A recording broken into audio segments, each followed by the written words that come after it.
Oke, baik. Halo, assalamualaikum warahmatullahi wabarakatuh. Kembali lagi bersama saya pada kesempatan kali ini, tentunya di Tori Channel, teman-teman ya.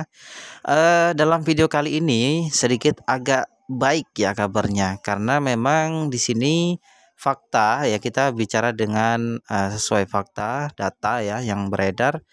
Di sini dikatakan bahwa fakta ya, negara tempat Picoin akan diadopsi sebagai alat pembayaran yang sah untuk barang dan jasa. Oke, menarik ya. Oke, kita akan coba kulas dari artikel ini, teman-teman. Nah, ya. Di sini dikatakan status hukum cryptocurrency sangat bervariasi dari satu yurisdiksi ke yurisdiksi lain dan masih belum ditentukan atau berubah di banyak yurisdiksi. Padahal di sebagian besar negara penggunaan cryptocurrency tidak dengan sendirinya ilegal. Status dan kegunaannya sebagai alat pembayaran atau komoditas bervariasi dengan implikasi peraturan yang berbeda. Bitcoin dan cryptocurrency lainnya digunakan secara anonim untuk melakukan transaksi antara pemegang akun manapun secara global. Ini telah menimbulkan beberapa kekhawatiran mata uang bagi pemerintah. Sementara beberapa pembuat undang-undang dan pihak berwenang mungkin tidak selalu mendukung penggunaannya karena kurangnya kontrol dan ikatan terlarang. Banyak yang telah memperkenalkan peraturan di bawah undang-undang anti pencucian uang dan kontra pendanaan terorisme negara mereka, AML atau CFT ya, dalam upaya mengurangi penggunaannya untuk tujuan ini. Library of Congress atau LOC melakukan tinjauan berkala terhadap sikap negara-negara terhadap Bitcoin dan cryptocurrency. Pada November 2021 mengidentifikasi 103 negara yang pemerintahnya mengarahkan badan pengatur keuangan mereka untuk mengembangkan peraturan dan prioritas bagi lembaga keuangan terkait cryptocurrency dan penggunaannya dalam AML, anti money laundry ya, atau CFT. LOC juga mengidentifikasi banyak negara yang mengizinkan cryptocurrency digunakan. Berikut adalah beberapa di antaranya. Jadi di sini seperti judulnya tadi, teman-teman ya, yaitu terkait dengan fakta negara tempat Picoin akan diadopsi sebagai alat pembayaran yang sah untuk barang dan jasa. Jadi Picoin ini nanti akan legal ya, sah gitu ya, sebagai alat pembayaran untuk barang dan jasa. Yang pertama itu Amerika Serikat, tentu ya, karena Pi Network atau Picoin ini dari Amerika Serikat, ya kan? Nah, yang pertama negara Amerika. Jaringan Penegakan Kejahatan Keuangan Departemen Keuangan Amerika Serikat atau FinCEN telah mengeluarkan panduan tentang Bitcoin sejak 2013. Departemen Keuangan telah mengidentifikasikan Bitcoin sebagai mata uang yang dapat dikonversi dengan nilai setara dalam mata uang nyata atau yang dapat bertindak sebagai pengganti mata uang nyata. Fakta, Internal Revenue Service telah mengkategorikan Bitcoin sebagai properti untuk tujuan perpajakan.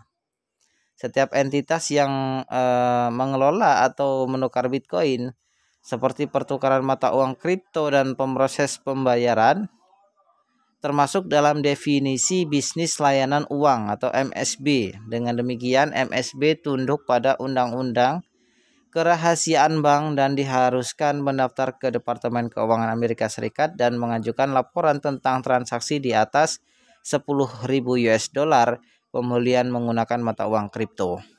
Yang pertama adalah Amerika.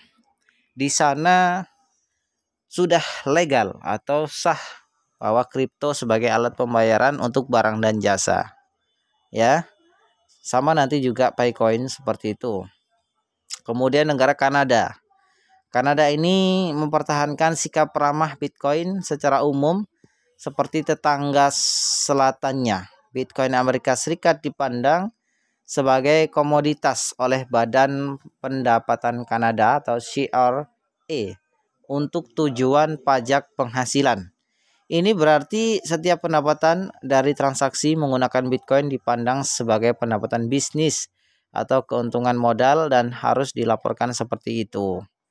Kanada itu menganggap pertukaran mata uang kripto sebagai bisnis layanan uang. Ini membawa mereka di bawah lingkup hasil kejahatan atau pencucian uang. Dan undang-undang pendanaan teroris atau hukum APU atau PPT versi Kanada. Akibatnya pertukaran mata uang kripto perlu mendaftar ke Pusat Analisis Transaksi dan Laporan Keuangan Kanada atau FinTrack ya, melaporkan setiap transaksi yang mencurigakan, mematuhi rencana kepatuhan dan bahkan menyimpan catatan tertentu.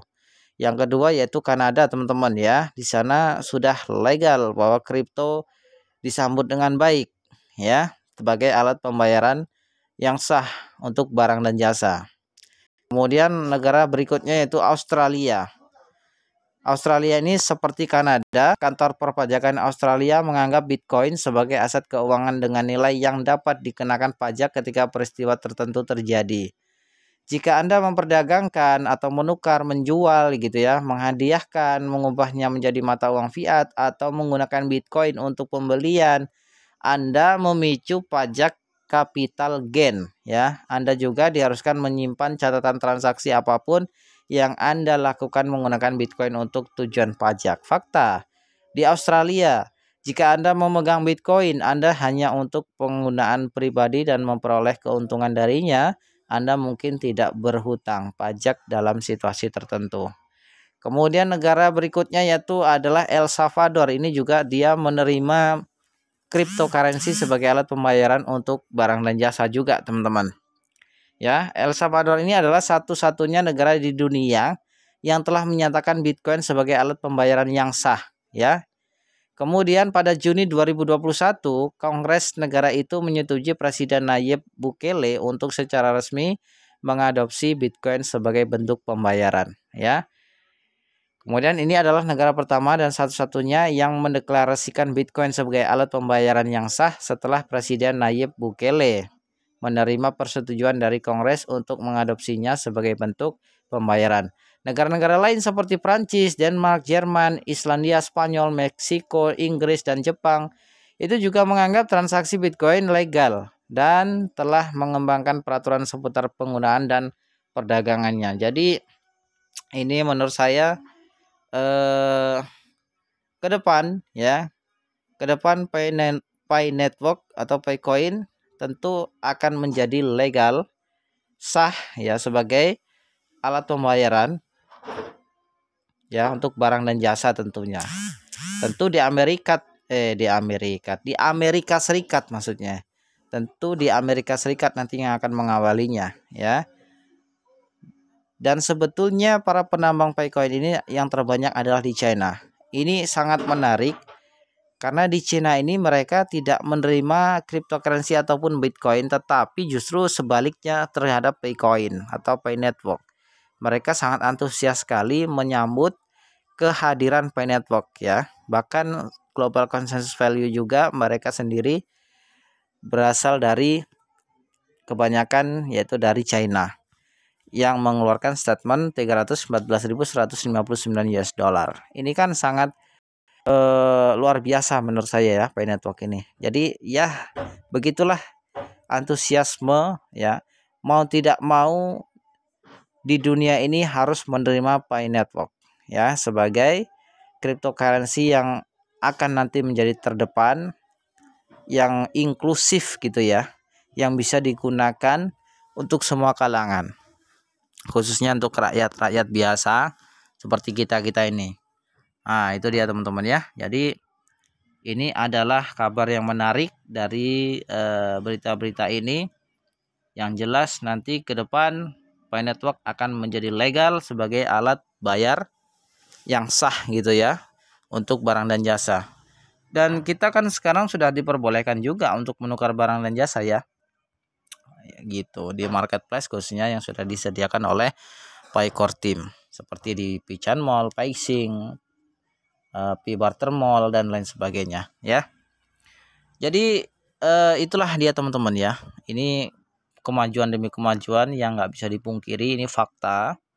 Nanti seperti ini akan menjadi sebuah cryptocurrency yang sangat luar biasa, yaitu Pi Network. Oke, teman-teman ya, semoga video ini mencerahkan dan memberikan wawasan terkait dengan kabar terbaru dengan Pi Network. Semoga Anda terbantu dengan berita ini. Terima kasih. Assalamualaikum warahmatullahi wabarakatuh.